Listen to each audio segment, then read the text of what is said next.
TV20 Kannada ವಾಹಿನಿಗೆ ಸ್ವಾಗತ. ಬಾರ್ನಲ್ಲಿ ಎರಡು ಗುಂಪುಗಳ ನಡುವೆ ಮಾರಾಮಾರಿ ನಡೆದಿದ್ದು, ನಾಲ್ವರಿಗೆ ಗಂಭೀರ ಗಾಯವಾಗಿದ್ದು ಗದಗ ಜಿಮ್ಸ್ ಆಸ್ಪತ್ರೆಯಲ್ಲಿ ಚಿಕಿತ್ಸೆ ಪಡೆಯುತ್ತಾ ಇದ್ದಾರೆ. ಗದಗ ನಗರದ ಕಳಸಾಪುರ ರಿಂಗ್ ರೋಡ್ ಬಳಿ ಘಟನೆ ಸಂಭವಿಸಿದ್ದು, ತಾಜುದ್ದೀನ್, ಮುಸ್ತಾಫ್, ಕಾರ್ತಿಕ್ ಹಾಗೂ ದುರ್ಗಪ್ಪ ಎಂಬುವರ ನಡುವೆ ಗಲಾಟೆ ಜರುಗಿದೆ. ಸ್ನಾಕ್ಸ್ ವಿಚಾರಕ್ಕೆ ಓರ್ವನ ಜೊತೆಗೆ ಮೂವರು ಗಲಾಟೆ ನಡೆಸಿದ್ರು. ಬಳಿಕ ಮೂವರ ಮೇಲೆ ಸುಮಾರು 40 ಜನರಿಂದ ಅಟ್ಯಾಕ್ ಮಾಡಿರುವ ಆರೋಪ ಇದೆ. ಬಾರ್ ಮುಂದಿನ ನಡುಬೀದಿಯಲ್ಲಿ ಮೂವರಿಗೆ ಸಿಕ್ಕಲ್ಲಿ ಹಲ್ಲೆ ನಡೆಸಿದ್ದು, ಕಲ್ಲು ದೊಣ್ಣೆಗಳಿಂದ ಹಲ್ಲೆ ಮಾಡಿರುವ ಆರೋಪ ಕೂಡ ಇದೆ. ಮಹಿಳೆಯರು ಸೇರಿ ಹಲವರಿಂದ ಮಾರಣಾಂತಿಕ ಹಲ್ಲೆ ನಡೆದಿದ್ದು, ತಲೆ, ಕೈ, ಮುಖ ಭಾಗಕ್ಕೆ ಗಂಭೀರ ಗಾಯವಾಗಿದೆ. ಸದ್ಯ ಗಲಾಟೆಯ ವಿಡಿಯೋ ಎಲ್ಲೆಡೆ ವೈರಲ್ ಆಗಿದೆ. ಸಣ್ಣ ತಮ್ಮ ತಾಜುದ್ದೀನ್ ಬಡ್ಡಿ ಅಂತೇಳಿ ಅವರು 3 ಮಂದಿ ಕೂಡ 4 ಮಂದಿ ಕೂಡ ಇದಕ್ಕೆ ಸ್ವಲ್ಪ ಏನೋ ಹೋಟೆಲ್ದಾಗ ಊಟ ಮಾಡಿ ಏನೋ ತೊಗೊಳಕ್ಕೆ ಹೋಗ್ಯಾರ. ಅದು ಚೂಡ ಸಂಬಂಧ ಜಗಳ ಆಗೈತಿ. ಜಗಳ ಆಗಿ ಅವು ಹೆಣ್ಮಕ್ಳು ಗಂಡ್ಮಕ್ಳು ಕೂಡಿ 40-45 ಜನ ಕೂಡಿ ರಾಡ್ತು ನೋಡ್ದಾರ.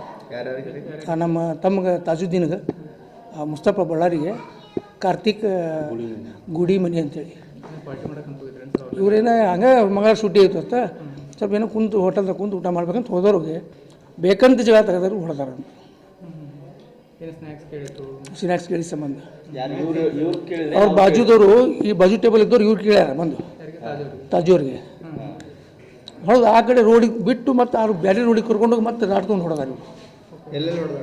ಎರಡಕ್ಕೆ ಮೊಣಕಾಳಿಗೆ, ಕೈಗೆ, ತೆರಿಗೆ 14 ತೆರೆ ಇದು ಬಿದ್ದಾವೆ, ಒಳಗೆ ಬಿದ್ದಾವೆ. ಆಟೆ ಹೊಡೆದಾರೆ ಇವರು. ರಾಡು, ಕಲ್ಲು, ಬಾಟ್ಲಿ ಇವೆಲ್ಲ ತೊಗೊಂಡು ಹೊಡೆದಾರೆ. ಇವರು ಹೋಗಿದ್ದು ಊಟ ಮಾಡಲಿಕ್ಕೆ ಹೋಗ್ಯಾರ. ಇವರು 4 ಮಂದಿ ಏನು ಹೋಗ್ಯಾರ. ಇವರು ತಾಜುದ್ದೀನ್ ಬಡ್ನಿ ಹಾಗೂ ಮುಸ್ತಫ ಬಳ್ಳಾರಿ, ಕಾರ್ತಿಕ್ ಗುಡಿ ಮನಿ, ಇನ್ನೊಬ್ಬ ಯಾರ ಅಂತ ಹೆಸರು ಗೊತ್ತಿಲ್ಲ, ಫಯಾಜ್. ಹೊಡೋರು ಯಾರು ಗೊತ್ತಿಲ್ಲ. ಅಷ್ಟು ಶೇಡ್ ಹೊಡೆಯಂತ ಸೀರಿಯಸ್ ಕೇಸ್. ಏನು ಕಾರಣ ಇತ್ತು ಅದು? ಅದಕ್ಕೆ ಕೇಳಬೇಕಾಗಿತ್ತು. ಅದಕ್ಕೆ ಅದು ಈಗ ಅದು ಮುಂದೆ ಬರ್ಬೇಕಲ್ರಿ. ಹಾಂ, ಇದ್ರ ಬಗ್ಗೆ ವಿಚಾರ ಬಂದಿತ್ತು. ಸ್ನ್ಯಾಕ್ಸ್ ಸಣ್ಣ ವಿಚಾರ ಇದು. ಕೇಸು ಇದು ಮಾಡ್ಕೊಂಡ್ರು. ಆಟ ಹೊಡೆಯುವಂಥದ್ದು, ಜೀವ ಹೊಡೆಯುವಂಥದ್ದು ಏನು ಕಲಿಸಿತ್ತು? ಸಣ್ಣ ವಿಷಯಕ್ಕೆ ಜೀವ ಹೋಗುವಂಥ ಹೊಡೆಯುವಂಥ ಪ್ರಯತ್ನ ಏನು ಮಾಡಬೇಕು? ಅವ್ರು ಎಷ್ಟು ಜನ ಇದ್ರು? ಅವ್ರು 40 ಜನ ಇದ್ರಂತ. 30-40 ಜನ ಇದ್ರಂತ. ಹೆಣ್ಮಕ್ಳು ಗಂಡ್ಮಕ್ಳು ಕೂಡ ಇವ್ರು 4 ಜನ ಎತ್ತ ಬಗ್ಗೆ ತೀರಾಡ್ರಿ ಅಂತಾರೆ. ರಾಡು, ಬಾಟ್ಲಿ, ಕಲ್ಲು ಈ ಟೈಪ್ ಹೊಡೆದ. ಹಳೆ ದಿವಸ ಏನಿಲ್ಲ. ಹಳೆ ದಿವಸ ಏನಾಗೇನಿದೆ? ಅವ್ರು ಆ ಕಡೆ ಸಂಬಂಧ ಇಲ್ಲ, ಪರಿಚಯನ ಇಲ್ಲ. ಸಣ್ಣ ವಿಷಯ ಇದು. ಅದು ಆ ಟೈಪ್ ಸಿಟ್ಟು ಬಂದಿತ್ತು ಅವ್ರಿಗೆ ಹೊಡ್ಯಾಕೆ. ಏನಿಲ್ಲ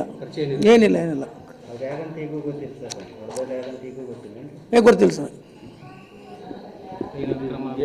ಕ್ರಮ ತಗೋಬೇಕು. ಮತ್ತೆ ಡಿಪಾರ್ಟ್ಮೆಂಟ್ ಕ್ರಮ ತೊಗೊಂತಿ ಅಂತಂದಾರೆ. CPI DSP ಬಂದಾರ, ಕ್ರಮ ತೊಗೊಂತಿ ಅಂತಾರೆ. ಕ್ರಮ ತಗೊಳ್ಳಿ. ಹಿಂಗಾದ್ರೆ ಕಾನೂನು ಸುವ್ಯವಸ್ಥೆ ಸಂಪೂರ್ಣ ಹದಗೆಟ್ಟಿರೋ ಗದಗನಾಗ ಹೆಂಗೆ ಅಂತೀರಂತ? ಏನಿಲ್ಲ, ಇವು ಈ ಟೈಪ್ ಹೊಡಿದು ಅದು ಭಾಳ ಆಗತ್ತಾವೆ ಗದಗನೊಳಗೆ. ಡಿಪಾರ್ಟ್ಮೆಂಟ್ ಇದ್ರ ಬಗ್ಗೆ ಗಮನ ಹರಿಸ್ತದೆ. ನೀವೇನು ಹೇಳಕ್ಕೆ? ಡಿಪಾರ್ಟ್ಮೆಂಟ್ ಅವ್ರು ಇದಕ್ಕೆ ಕ್ರಮ ತಗೋಬೇಕಂತೇಳಿ ನಂದು ಒಂದು ಮನವಿ. ಹಾಂ, ಕಂಪ್ಲೇಂಟ್ ಕೊಟ್ಟಿದ್ರು. ಈಗ ಒಂದು 30-35 ಜನ ಆದಮೇಲೆ ಕಂಪ್ಲೇಂಟ್ ಕೊಟ್ಟಿದ್ರು. ಹಲ್ಲೆ ಮಾಡ್ರಂತೆ ಕಂಪ್ಲೇಂಟ್. ಕನ್ನಡಿಗರ ಮೆಚ್ಚಿನ ನಿಮ್ಮ TV20 ಕನ್ನಡ ವಾಹಿನಿ ಇದೀಗ ಟಿವಿಯಲ್ಲಿ ಲಭ್ಯ. ಕರ್ನಾಟಕ ಮತ್ತು ದೇಶ ವಿದೇಶದ 360 ಡಿಗ್ರಿ ಸುದ್ದಿ ವಿವರವನ್ನ ಪಡೆಯುವುದಕ್ಕೆ TV20 ವಾಹಿನಿಯನ್ನು ಲೈಕ್ ಮಾಡಿ, ವಿಡಿಯೋಗಳನ್ನು ಶೇರ್ ಮಾಡಿ, ಕಮೆಂಟ್ ಮಾಡಿ, ಸಬ್ಸ್ಕ್ರೈಬ್ ಮಾಡಿ. HCN ಕೇಬಲ್ 842 ನಂಬರ್ನಲ್ಲಿ ಹುಕ್ಕೇರಿ ತಾಲೂಕು ಹಾಗೂ ಸಂಕೇಶ್ವರದ ಸುತ್ತಮುತ್ತಲಿನ ಹಳ್ಳಿಗಳಲ್ಲಿ ಲಭ್ಯ. PCN ಕೇಬಲ್ 129 ನಂಬರ್ನಲ್ಲಿ ಹಾರುಗೆರೆ ಸುತ್ತಮುತ್ತಲಿನ ಹಳ್ಳಿಗಳಲ್ಲಿ ಲಭ್ಯ. ರಾಯಬಾಗ್ ಡಿಜಿಟಲ್ ಚಾನೆಲ್ ಕೇಬಲ್ 80ನೇ ನಂಬರ್ನಲ್ಲಿ ರಾಯಬಾಗ ತಾಲೂಕಿನ ಸುತ್ತಮುತ್ತಲಿನ ಹಳ್ಳಿಗಳಲ್ಲಿ ಲಭ್ಯ. UDCN ಕೇಬಲ್ ನೆಟ್ವರ್ಕ್ ಉಗಾರ ಸುತ್ತಮುತ್ತಲಿನ ಹಳ್ಳಿಗಳಲ್ಲಿ ನಿಮ್ಮ TV20 ಕನ್ನಡ ವಾಹಿನಿಯೂ ಲಭ್ಯ.